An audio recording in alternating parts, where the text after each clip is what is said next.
মার্কিন হামলার আগে ইরান পারমাণবিক স্থাপনা থেকে ইউরেনিয়াম সরিয়ে নিয়েছে এমন কোনো গোয়েন্দা তথ্য নেই বলে জানিয়েছেন মার্কিন প্রতিরক্ষা মন্ত্রী পিট হেগসেথ।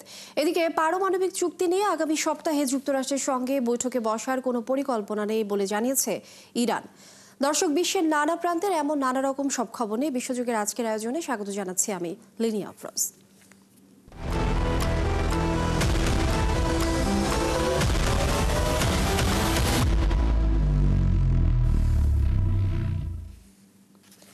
মার্কিন হামলার আগে ইরান পারমাণবিক স্থাপনা থেকে ইউরেনিয়াম সরিয়ে নিয়েছে এমন কোনো গোয়েন্দা তথ্য নেই বলে জানিয়েছেন মার্কিন প্রতিরক্ষা মন্ত্রী পিট হেগসেথ। বৃহস্পতিবার পেন্টাগনের এক বিবৃতিতে তিনি দাবি করেন ইরানে হামলা চালিয়ে ঐতিহাসিক সাফল্য অর্জন করেছে যুক্তরাষ্ট্র। তবে পেন্টাগনের বিবৃতির কিছুক্ষণ আগেই যুদ্ধবিরতির পর প্রথমবারের মতো জাতির উদ্দেশ্যে ভাষণ দেন ইরানের সর্বোচ্চ ধর্মীয় নেতা আয়াতুল্লাহ আলী খামেনি। সেখানে তিনি যুদ্ধে ইরান বিজয় পেয়েছে বলে দাবি করেন। এদিকে পারমাণবিক চুক্তি নিয়ে আগামী সপ্তাহে যুক্তরাষ্ট্রের সঙ্গে বৈঠকে বসার কোনো পরিকল্পনা নেই বলে জানিয়েছে ইরান। সৃষ্টি ঘটকের প্রতিবেদন। অবশেষে যুদ্ধবিরতির 2 দিন পর নীরবতা ভাঙলেন ইরানের সর্বোচ্চ ধর্মীয় নেতা আয়াতুল্লাহ আলী খামেনি। ইসরায়েলের সঙ্গে 12 দিন যুদ্ধের পর তেহরানের রাষ্ট্রীয় গণমাধ্যমে প্রচারিত জাতির উদ্দেশ্যে দেয়া ভাষণে তিনি দাবি করেন ইরান যুদ্ধে জয়লাভ করেছে। তিনি বলেন যুক্তরাষ্ট্র মনে করেছিল তারা যুদ্ধে হস্তক্ষেপ না করলে ইসরায়েলের পতন হবে, তাই তারা সরাসরি যুদ্ধে জড়িয়েছিল। তবে যুক্তরাষ্ট্র এই যুদ্ধ থেকে কিছুই পায়নি দাবি করে খামেনি বলেন হামলার জবাবে যুক্তরাষ্ট্রকে থাপ্পড় দিয়েছে তেহরান। ভুয়া ইহুদিবাদী সরকারের বিরুদ্ধে জয়ের জন্য ইরানের জনগণকে অভিনন্দন জানাচ্ছি। ইহুদিবাদীরা অনেক উচ্চবাচ্য করলেও ইরানের ধাক্কায় তারা পতনের দ্বার প্রান্তে চলে এসেছিল। যুক্তরাষ্ট্র সরাসরি এ যুদ্ধে প্রবেশ করেছিল, কারণ তারা মনে করেছিল যদি তারা যুদ্ধে না জড়ায় তাহলে ইহুদিবাদী শাসন সম্পূর্ণরূপে ধ্বংস হয়ে যাবে। খামেনির এ বক্তব্য প্রচারের পরপরই পেন্টাগনে এক সংবাদ সম্মেলন করেন মার্কিন প্রতিরক্ষা মন্ত্রী পিট হেগসেথ। সেখানে তিনি ইরানের সঙ্গে যুদ্ধে যুক্তরাষ্ট্র ঐতিহাসিক সাফল্য অর্জন করেছে বলে দাবি করেন। মার্কিন হামলার আগেই ইরান তাদের উচ্চ সমৃদ্ধকৃত ইউরেনিয়াম সরিয়ে নিয়েছে, বা ইউরেনিয়াম ভান্ডার যেখানে থাকার কথা সেখানে ছিল না। আমার হাতে আসা গোয়েন্দা তথ্য পর্যালোচনা করে এমন কোনো কিছুর ইঙ্গিত পাইনি। আমি এমন কোনো গোয়েন্দা তথ্য জানি না। এরই মধ্যে ইসরায়েলকে ইরানি ড্রোন প্রতিহত করতে ফ্রান্স সহায়তা করেছে বলে জানিয়েছেন ফরাসি প্রতিরক্ষা মন্ত্রী সেবাস্তিয়ান লকোহুনো। তিনি বলেছেন ইরান ইসরায়েলের যুদ্ধে বিভিন্ন সামরিক অভিযানের সময় ফরাসি সেনাবাহিনী ভূমি থেকে আকাশ প্রতিরক্ষা অথবা রাফায়েল যুদ্ধবিমানের সাহায্যে ইরানের অন্তত 10টি ড্রোন প্রতিহত করেছে। তার মতে এ যুদ্ধে ইসরায়েলে প্রায় 400টি ব্যালিস্টিক ক্ষেপণাস্ত্র এবং 1000 ড্রোন নিক্ষেপ করেছিল ইরান। এদিকে জাতিসংঘের পরমাণু সংস্থা IAEA থেকে বের হয়ে যাওয়ার সিদ্ধান্ত নিয়েছে ইরান। দেশটির পার্লামেন্টের পর সুপ্রিম কাউন্সিলও এর অনুমোদন দিয়েছে। তবে এতে করে সংকট আরও বাড়তে পারে বলে উল্লেখ করে উদ্বেগ জানিয়েছে IAEA। সৃষ্টি ঘটক, 71। যুক্তরাষ্ট্রের জয়েন্ট চিফস অব স্টাফের প্রধান জেনারেল ড্যান কেন বলেছেন ইরানে অপারেশন মিডনাইট হ্যামার ছিল 15 বছরের কাজের চূড়ান্ত পরিণতি। হামলায় ব্যবহৃত অস্ত্রগুলো ফোর্দো পারমাণবিক স্থাপনায় হামলায় যাতে সাফল্য অর্জন করা যায় সেজন্য ডিজাইন, পরিকল্পনা ও সরবরাহ করা হয়েছিল বলেও জানান তিনি। কেইন জানান ইরানের পারমাণবিক স্থাপনাগুলো লক্ষ্য করে 6টি বোমা ছুড়েছিল যুক্তরাষ্ট্র। তিনি বলেন ইরানের পারমাণবিক স্থাপনার 2টি ভেন্ট শাফেট যুক্তরাষ্ট্র হামলা করেছিল। এইসব হামলা প্রতিহত করার জন্য ইরান সেগুলো কংক্রিট দিয়ে ঢেকে দেওয়ার চেষ্টা করেছিল বলে জানান তিনি। ফোর্দো সাইটের কথা উল্লেখ করে জেনারেল ড্যান কেন বলেন ইরানের পাহাড়ের গভীরে একটি প্রকল্পের বিষয়ে যুক্তরাষ্ট্র প্রথমে গোয়েন্দা তথ্য পেয়েছিল। US defence threat reduction agency 15 বছর ধরে ফোর্দো নিয়ে গবেষণা করেছে। উল্লেখ করে তিনি জানান 22শে জুন ইরানে হামলা চালানোর জন্য একটি বাংকার বাস্টার বোমা তৈরি করেছিল যুক্তরাষ্ট্র।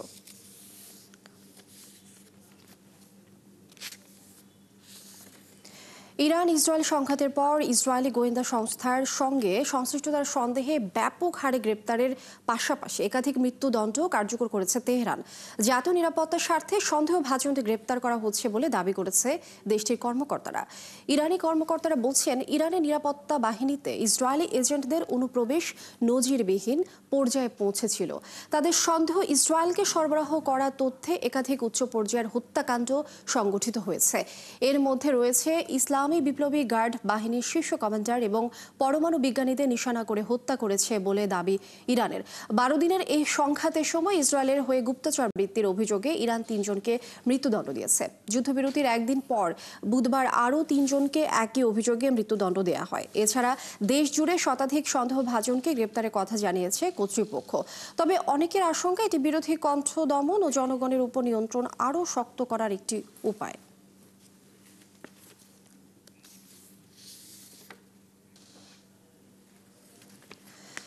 কোনো পারমাণবিক অস্ত্র বানাচ্ছে না ইরান, বরং বিদ্যুৎ উৎপাদনের মতো কল্যাণমূলক কাজে ব্যবহার করছে পরমাণু শক্তি। আর এর জন্য তাদের পরমাণু শক্তি সমৃদ্ধকরণ প্ল্যান্ট দরকার হয়। দীর্ঘদিন ধরে এমন দাবি করে ইরানের বিভিন্ন দপ্তর। তবে যুক্তরাষ্ট্র এবং ইসরায়েল দীর্ঘদিন ধরে বলে আসছে, ইরানের পরমাণু প্ল্যান্টের লক্ষ্য মোটেও শান্তির জন্য নয়। তাই আসলেই কি হয় ইরানের পরমাণু প্রকল্পে? সমৃদ্ধকরণ বিষয়টি বাকি, এ নিয়ে আগ্রহ রয়েছে বিশ্ববাসীর। সৃষ্টি ঘটকের প্রতিবেদনে জানুন এর আদ্যপান্ত। পারমাণবিক বোমা বানানোর ক্ষেত্রে যে উপাদানটি সবচেয়ে বেশি দরকার হয় সেটি হলো ইউরেনিয়াম। এটি একটি ধাতব পদার্থ যা মাটিতেই পাওয়া যায়। ইউরেনিয়ামে ভিন্ন ভিন্ন ভরের পরমাণু থাকে। বিজ্ঞানীরা সেগুলোকে সংক্ষেপে U-238 এবং U-235 নামে চিহ্নিত করেন। প্রাকৃতিকভাবে পাওয়া ইউরেনিয়ামে U-238 সবচেয়ে বেশি থাকে, যা প্রায় 99.3%। অন্যদিকে মাত্র 0.7% থাকে U-235। এই U-235 আইসোটোপটি সবচেয়ে কার্যকর এবং গুরুত্বপূর্ণ ভূমিকা পালন করে। বিশেষজ্ঞরা জানান, যেহেতু প্রাকৃতিক ইউরেনিয়ামে U-235 কম থাকে, তাই বিশেষ প্রক্রিয়ায় ইউরেনিয়ামে এটি বাড়ানোর দরকার হয়। আর একেই বলা হয় ইউরেনিয়াম সমৃদ্ধকরণ। এক্ষেত্রে খনি থেকে আকরিক ইউরেনিয়াম তুলে প্রথমে গুঁড়ো করা হয়। পরিশোধনের পর সেটি ইয়েলো কেকের আকৃতি পায়। এরপর রাসায়নিক প্রক্রিয়ায় ইয়েলো কেকটিকে ইউরেনিয়াম হেক্সাফ্লুরাইডে রূপান্তর করা হয়। পরে ইউরেনিয়াম হেক্সাফ্লুরাইডকে ঘোরানো হয় একটি সেন্ট্রিফিউজ মেশিনে। এখানে ইউরেনিয়াম হেক্সাফ্লুরাইড গ্যাস থেকে ইউরেনিয়াম আইসোটোপ U-235কে আলাদা করা হয়। বিশেষজ্ঞরা আরও জানান, যখন বড় কোনো পরমাণুর কেন্দ্র বা নিউক্লিয়াস ভাঙা হয়, তখন সেই ফিশন বিক্রিয়ায় প্রচুর শক্তি তৈরি হয়। শুধু শক্তি নয়, প্রতিটি ফিশনে আরও নিউট্রন তৈরি হয়, যা আবার পাশের পরমাণু ভেঙে ফেলে। এরপর একটার পর একটা পরমাণু ভাঙে এবং একসাথে বিশাল এক বিস্ফোরণ হয়।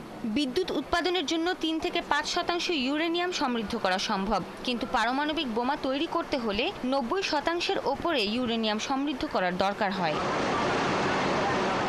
সৃষ্টি ঘটক, 71। চলমান ফৌজদারি বিচার বাতিলের আহ্বান জানানোর পর মার্কিন প্রেসিডেন্ট ডোনাল্ড ট্রাম্পের প্রতি কৃতজ্ঞতা প্রকাশ করেছেন ইসরায়েলি প্রধানমন্ত্রী বেনিয়ামিন নেতানিয়াহু।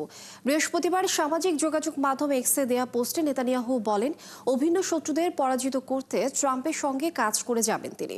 পোস্টে নেতানিয়াহু আরও বলেন, গাজায় ইসরায়েলি জিম্মিদের মুক্ত করা এবং দ্রুত শান্তি প্রতিষ্ঠা করতে ট্রাম্প প্রশাসনের সঙ্গে কাজ করছেন তিনি। ডোনাল্ড ট্রাম্পের সাথে করমর্দন করছেন নিজের এমন একটি ছবির সাথে এ বার্তা পোস্ট করেছেন নেতানিয়াহু। এর আগে বুধবার নেতানিয়াহুর ব্যাপক প্রশংসা করে সামাজিক যোগাযোগ মাধ্যম ট্রুথ সোশ্যালে একটি দীর্ঘ পোস্ট দেন ট্রাম্প। সেখানে তিনি লেখেন, যুক্তরাষ্ট্র ইসরায়েলকে বাঁচিয়েছে, এবার ইসরায়েলি প্রধানমন্ত্রী নেতানিয়াহুকেও রক্ষা করবে। পোস্টে নেতানিয়াহুকে মহান বীর উল্লেখ করে তার বিচার দ্রুত বাতিল করা অথবা ক্ষমা করে দেওয়া উচিত বলে মন্তব্য করেন ট্রাম্প।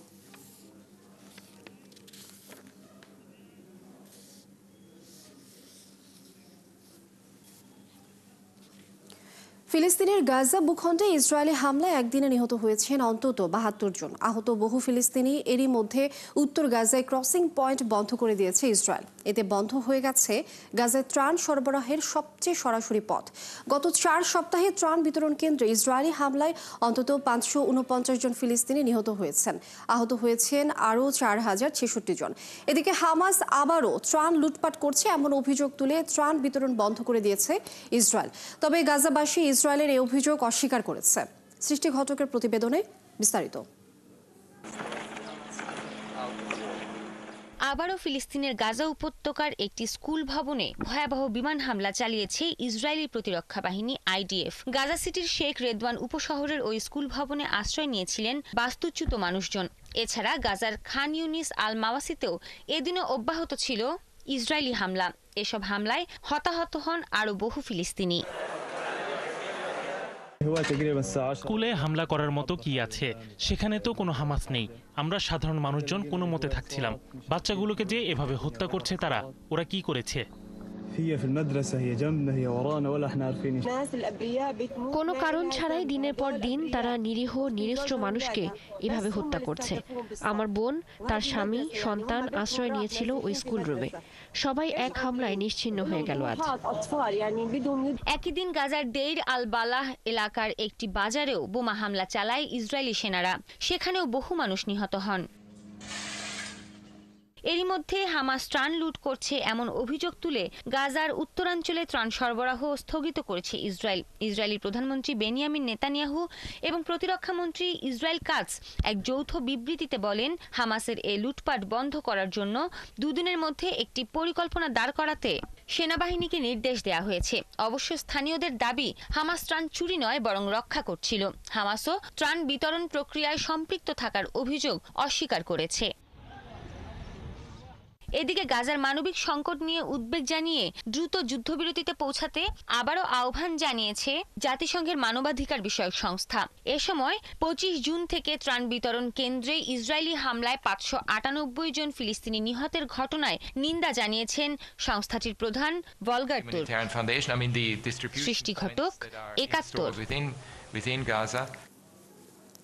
মধ্য আফ্রিকার প্রজাতন্ত্রে পদদলিত হয়ে নিহত হয়েছেন 29 জন শিক্ষার্থী, আর আহত অন্তত 280 জন।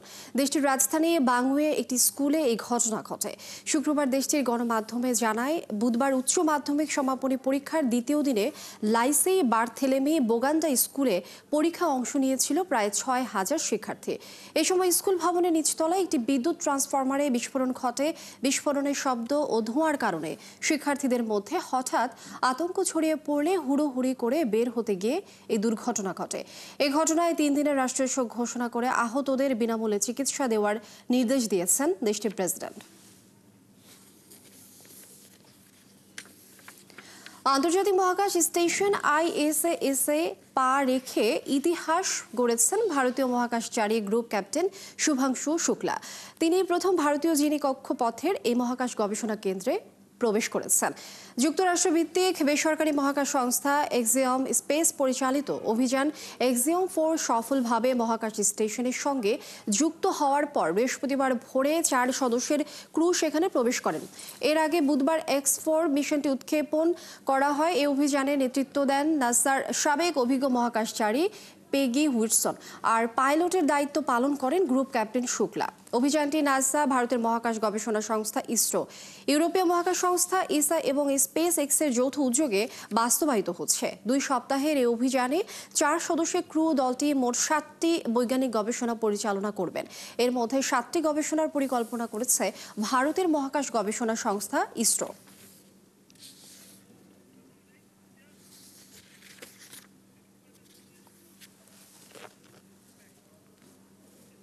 দর্শক, এই ছিল আজকের আয়োজনে। কাল একই সময় আবারও হাজির হবে বিশ্বযোগ। চোখ রাখুন 71 ফেসবুক পেজে এবং সাবস্ক্রাইব করুন 71 ইউটিউব চ্যানেল। থাকুন 71 সাথে।